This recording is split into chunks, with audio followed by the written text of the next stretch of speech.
രണ്ടാമത്തെ ദിവസം കറക്റ്റ് 9 മണിക്കാണ് യാത്ര തുടരുന്ന സുധീഷേട്ടൻ പറഞ്ഞത്. കാരണം ഞങ്ങൾക്ക് നുബ്രയിലെത്തണം. 160 കിലോമീറ്റർ 4 മണിക്കൂർ യാത്രയുണ്ട്. ഈ മലനിരകളും താഴ്വാരങ്ങളൊക്കെ കടന്നു വേണം അവിടെ എത്താൻ വേണ്ടിയിട്ട്. ഇടുങ്ങിയ റോഡാണ്.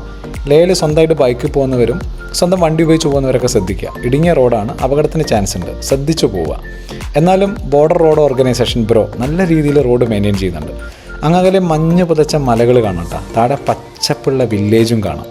ഈ മലേൻ്റെ മുകളിൽ പച്ചപ്പില്ലാത്തതുകൊണ്ടോ അറിയാം, ഓക്സിജൻ്റെ കുറവ് തന്നെയാണ്. കർദുംഗ്ല വഴിയാണ് നമ്മൾ നുബ്രയിലേക്ക് പോകേണ്ടത്. കർദുംഗ്ല എന്ന് നിങ്ങൾക്കറിയില്ല, ഏതൊരു സഞ്ചാരിൻ്റെ സ്വപ്ന സ്ഥലമാണ് കർദുംഗ്ല. 18,000 അടി മുകളിൽ. ഞങ്ങൾ പോയപ്പോൾ സമ്മറാണെങ്കിലും അത്യാവശ്യം തണുപ്പുണ്ട്, മഞ്ഞുപാളികളൊക്കെ ഉണ്ട്. അതൊക്കെ ആസ്വദിച്ച് ഒരു കോഫിയും കുടിച്ച് ഞങ്ങൾ അവിടെ നിന്ന് യാത്ര തുടർന്നു. സുധീഷ് ഏട്ടനും ജോസ്നേഷും കഴിഞ്ഞ 10-15 വർഷമായിട്ട് ലേ തന്നെയാണ്. അതിനൊരു ഭാഗമാകുകയാണ് ഞങ്ങൾ. ഇതിൻ്റെ ട്രിപ്പും കൂടുതൽ ഐറ്റ്നറിയൊക്കെ ഞങ്ങൾ പരിചയപ്പെടുത്താം. നുബ്ര മനോഹരമായിട്ടുള്ളൊരു വില്ലേജാണ്. ഒരുപാട് ചരിത്ര പ്രാധാന്യമുണ്ട് അവിടെ. ലേൻ്റെ ഓരോ ഭാഗവും വളരെ ബ്യൂട്ടിഫുൾ ആട്ടോ. നമ്മൾ ക്യാമറയിൽ കാണും പോലെയല്ല, നേരിട്ട് കാണണം പോയിട്ട്. ഗ്രാമങ്ങൾ, ഗ്രാമവീഥികൾ, മലഞ്ചരിവുകൾ, പിന്നെ സൂര്യൻ്റെ ഷെയ്ഡൊക്കെ കാണിക്കുമ്പോഴല്ലേ, ഓരോ കാലാവസ്ഥയ്ക്കനുസരിച്ചും ഓരോ സീസൺ അനുസരിച്ച് ലേ വളരെ ബ്യൂട്ടിഫുള്ളാണ്.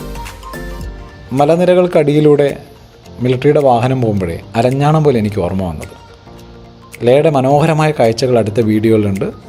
Stay tuned.